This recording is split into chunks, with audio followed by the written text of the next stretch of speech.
Hi mga mare, for today's video, dahil nga ito na ang ating pinagkakaabalahan sa buhay, ay nail tech ang peglintis. O di babe, napakainit kaya naman hindi kinaya ng electric pan na yan mga mimakels. Iniintay ko nga dyan yung kliyente ko at sana'y dumating na at pinipiti ko ang ganyan talagang matagal. Kaya nang dumating naman siya ay talagang ipinrep ko na ang kanyang nails. Ayan ang kanyang before at ito naman ang kanyang after. Ay mga mimi, nadali ko na kasi naman ako din ay magne-nails, Diyos ko. Siyempre, dumating na din yung aking in-order na chrome powder. Ayan, binuksan ko na nga siya at medyo madami-dami yan. At hindi ko nga alam kung paano ko gagawin at isuswatch yarn. O diba, wala man akong ginto sa buhay. May chrome naman akong gold for today's video. Huwag na kayong maimbiyar na at ganyan na talaga ang peslak ko, Diyos ko. Ayan na yun, wala nang halong joke yan.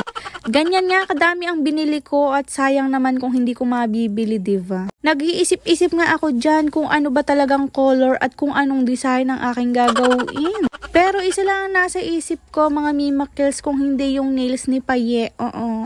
Doon kasi sa mga vlog ng Toro Family, Diyos ko, maka-Toro Fam pala eri. Ay, talaga nga naman sinasabi ko sa inyo, lagi ako napapatingin sa kuko ni Paye. Nung nakaraan ay kulay blue, ngayon naman ay parang maroon na may pagka-red kaya ng ating i-achieve for today's video. Nilapit ko nga dyan yung camera para naman makita nyo kung ano mga pinagkukukut ko dahil nga maraming nagtatanong kung ako rin daw bang naglalagay sa sarili kong kuko.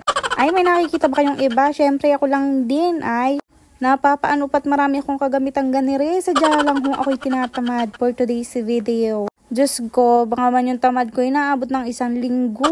Tapos pag may napapagawa, nalilito ko anong design lalagay ko. Totoo lang maganda yung maraming design sa nails, pero dahil ako ay alipin ng salapi at alipin ng mga gawain sa bahay, ay hindi yun matutupad for today's video. For the simple effect nga lang ang aking petsung, ayan. Pinush ko lang ang aking cuticle area, o di babe.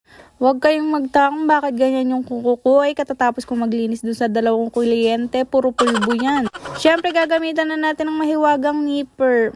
Ininipper na natin yan. O gaano kakagaling, kaliwat kanan ininipper mo. My goal nga ako every time na magninipper ako yung hindi baga mapuputol yung kanyang ayan, may nagsasound effect pa sa likodan ng aking voice. Ay, pagka ganyan rin namang magbo-voice over ka ng gabi, tas marami pang nangaw-ngaw sa paligid, ewan ko na lang sa inyo. Minsan gusto ko na lang lagyan ng sound effect. Oo, gano'n na lang. Para naman talagang tapos na. Siyempre, pinupush back lang din ang aking cuticle area. Ayan. Mild lang ang aking pag-push at siyempre pagpag at siyempre gupit o DV. Ay nako, dyan umiikot buhay ko. Pinapakita ko lang sa inyo kung paano ko mag-prep ng aking nails for today's video. Dahil nga kuko naman yan, ay ako nang bahala. Oo, ganun. Dahil kung ibibidyo ko lahat ng aking nails, abutin tayo ng 3 hours, salit na 8 minutes lang tong vlog na to.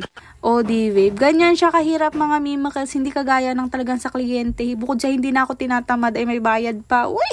Ano ba yan? Kung hindi pa tatayo, may bayad. O, taray. Ayan, sa mga gusto palang magpa-nails dyan, magpa-nails na kayo. Dito lang ako sa Ingas, mga mimakels. Yan, Infanta, Quezon. At sa mga nagtatanong, Diyos ko, malayo talaga ako, Bakit naman may gustong magpagawa na sa Davao pa, ay? Ayan nga palang itsura ko pag ako'y nanggagawa. O yan, kut-kut dini, kut-kut doon. Ganyan po talaga ang aking posisyon. Huwag na kayong magtaka. Kung pwede ko nga lang hatiin ang aking katawan at yung kalahati nandoon sa dulo. Tayo nasa kalahati. Ano daw yun? O di babe, for na nipper yan ang person. Uunahin ko muna ang kanan bago ang kaliwa dahil kaliwete ako. Ang kaliwa ang pinakadugyotin sa lahat. Pero nakikiri-kiri na naman, ganun. Siyempre, yun nga palang ating price ay starting price natin 250 pesos. O di babe, magpa-send na lang kayo sa akin ng price list. Huwag na kayo magtanong, baka maban pa tayo sa price ko. At syempre, sa mga nagtatanong kung ba't mura, pasensya na huli, ibangan ko lang ari. O di babe, for the ganda-ganda na yung isang daliri na yan. O, sa isang kuko pa lang inabot na ako ng ilang minuto. Kaya sinasabi ko sa inyo, maglaan kayo ng oras kung kayo magpapagawa na ito. Siguraduhin ninyong may nakalaan kayong pasensya at oras. Dahil pag minadali ko to, sa inyo din. Hindi gaganda yan mga mimakels. Oo, ganun yun. O, kaya kayo, pag magpapa-schedule kayo, pag sinabi kong 1:00, pumunta kayo 1:00, hindi 2:00, ay kalayo, 1 oras late.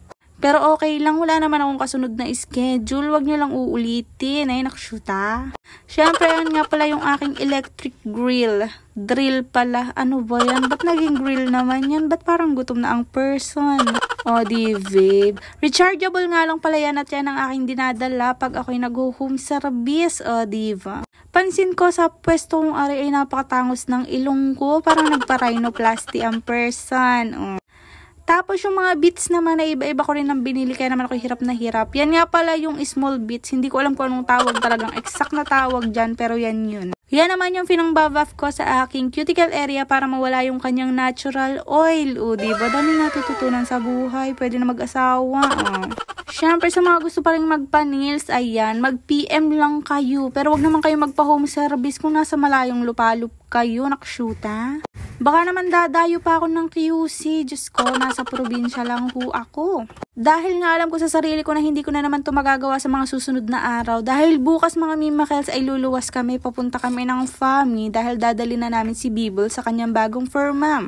O ayan, magpe-face mask na ako. Baka may makapansin na naman sa akin na hindi naman ako naka-face mask. Sinisinghot ko daw yung ganyan. Ayan o, di babe. Siyempre, nalalapit na naman kasi ang ating paglilipat ng house and lot. Oo, mga mimakals, tama ang narinig nyo, lilipat na naman tayo ng bahay. Ay, nako. Every 2 months na lang ata, lumilipat tayo. Siyempre, mga mimakals, mas maganda yung lilipatan natin kasi tayo ang makakabasal. Ganun. Ayan. Papakita ko na sa inyo siya malapit-lapit na at syempre, eto ang aking ginagawa. Minadali ko na mga mimakals, wag na kayong magreklamo. O, sana all ganyan kabilis lang yan gawin. O, diba? Talagang ako'y sinisipag ng lagay na yan, kaya pagpasensyahan nyo na. For the flex pa ako dyan, at talaga nga naman hindi na ako mapakali dyan, at talaga nga naman tingnan nyo. Sana ganyan lang talaga kabilis ang 3 hours. Siyempre, pagkatapos ko niyang ma-file, ako na rin ang pipili ng color, dahil hirap na hirap din ako sa color kung alam nyo lang. Ganun lang yun. Wala namang mamamadali sa buhay na to. Oo, ayan. At syempre, for the flexi, eto na ang ating final nails. Ayan, puro alikabok, diba? Yan daw yung nasisinghot ko.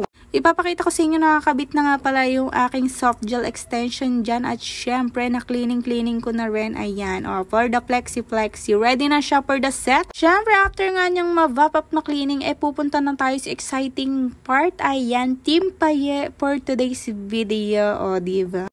Happy birthday to our family. At syempre, ipeplex ko na rin ang aking gamit na lipstick.